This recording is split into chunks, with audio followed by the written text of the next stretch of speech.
কাছে সবকিছু করছে, বলতে রেডি করছে। আমার মেয়ের রান্না খাইতে রেডি করছে, আমার মেয়েটা খাইতে দিল না।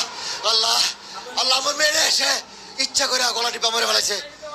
ক্লান্ত হয়ে কিছুদিন আগেই তিনি বাবাকে জানিয়েছিলেন, আমি আর সংসারটা চালাতে পারছি না, বাড়ি ফিরে আসতে চাই। কিন্তু পরিবার তাকে বুঝিয়ে সুঝিয়ে ফিরিয়ে দিয়েছিল স্বামীর ঘরে।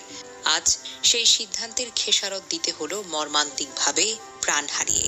বুধবার 13ই আগস্ট 2025 দিবাগত রাত রাজধানীর পশ্চিম শেওড়াপাড়ার শামীম সরণির অনামিকা কনকর্ড অ্যাপার্টমেন্টের 583 নম্বর ফ্ল্যাটে স্বামী স্ত্রীর মধ্যে কি ঘটেছিল তা আজও যেন রহস্যে ঘেরা। রাত 2টার দিকে স্বামী সিফাত আলী ফোন করে শাশুড়ি নাজমা বেগমকে জানান কেয়া তো অসুস্থ। প্রথমে একটু অস্পষ্ট করে কথা বললেও কিছুক্ষণ পর তিনি বলেন কেয়া আর বেঁচে নেই। তড়িঘড়ি করে নাজমা বেগম ও স্বামী রফিকুল ইসলাম বাসায় পৌঁছান। দেখেন সিফাত কেয়াকে নিয়ে প্রান্তপথের বিআরবি হাসপাতালে যাচ্ছেন।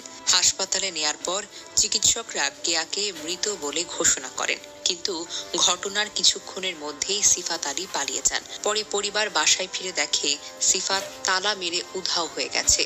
ফাহমিদার বাবা রফিকুল ইসলাম অভিযোগ করেন সিফাত আলী ছিলেন অত্যন্ত বদমেজাজি এবং প্রায়ই তাদের সন্তানদের সামনে ফাহমিদার সঙ্গে খারাপ আচরণ ও শারীরিক নির্যাতন করতেন। তিনি বলেন সিফাত নিজে কিছু করে না, পারিবারিক সম্পত্তি নিয়ে তার ভাই বোনদের সঙ্গে দীর্ঘদিন ধরে দ্বন্দ্ব চলছিল।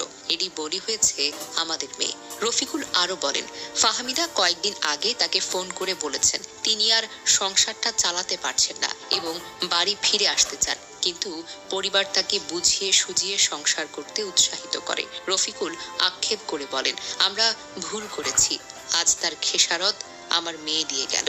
রফিকুল ইসলাম দৃঢ়ভাবে দাবি করেন ফাহমিদাকে হত্যা করা হয়েছে। তিনি বলেন আমার মেয়ের গলায় দাগ দেখেছি, সুস্থ মানুষ হঠাৎ এভাবে মারা যেতে পারে না। সিফাত যদি অপরাধ না করে থাকে তাহলে পালাবে কেন? ফাহমিদার ফুফু সৈয়দা ফাতেমা জাহান কলিও একই অভিযোগ করেন। বলেন সিফাত পারিবারিক কলহের জেরে ফাহমিদাকে শ্বাসরোধ করে হত্যা করেছে।